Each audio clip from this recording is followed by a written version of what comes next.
عبدالخلیل خالقزاده رهبر بیمارستان ابن سینا شهر دوشنبه در فیسبوک خبر داد که در پس منظر بیداده ویروس در کشور یک نوید خوش رسید که به زودی تعداد زیادی واکسن وارد خواهد شد.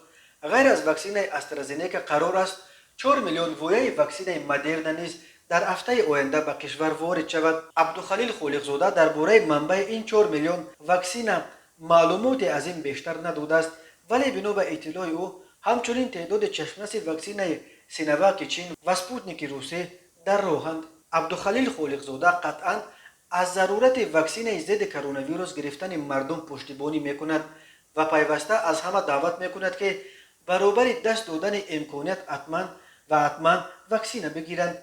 خبر روزهای نزدیک به تاجیکستان وارد کردن 4 میلیون واکسن مدرنا در حال است که مشاور پرزیدنت امریکا در مسائل امنیت داخلی الیزابت شروت روز 15 ایول در تاشکند گفت امریکا آماده است برای برنامه کوواکس نیم میلیارد واکسن ضد کرونا ویروس جدا کند. خانم الیزابت شروت که روز 15 ایول در تاشکند صحبت میکرد گفت این واکسن ها از جمله به کشورهای آسیای مرکزی ارسال خواهند شد. کوواکس یک برنامه بین المللی است که سازمان جهانی تندرستی و دیگر سازمانهای بین الملل با هدف دسترسی عادلانه همه کشورها بخصوص کشورهای نادار با واکسن های ضد کرونا ویروس تأسیس دادند.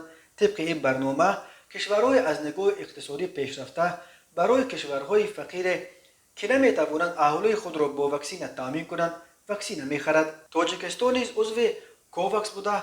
ماه مارس در چارچوب این برنامه 192,000 ویای واکسن استرازینیکا دسترس کرده و ماه آگوست باید باز همین مقدار دیگر بگیرد. خطای نیز ماه ایون در چارچوب برنامه کوواکس به تاجیکستان به طور رایگان 300,000 ویای واکسن کروناواک داد. طبق نقشه ملی که حکومت تاجیکستان قبول کرده است در این کشور باید همه تقریبا 6 میلیون اهالی از سن 18 بالا باید از کرونا ویروس واکسن بگیرند.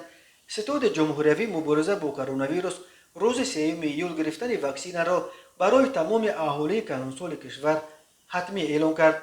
واکسن ضد کرونا ویروس در تاجیکستان رایگان می باشد.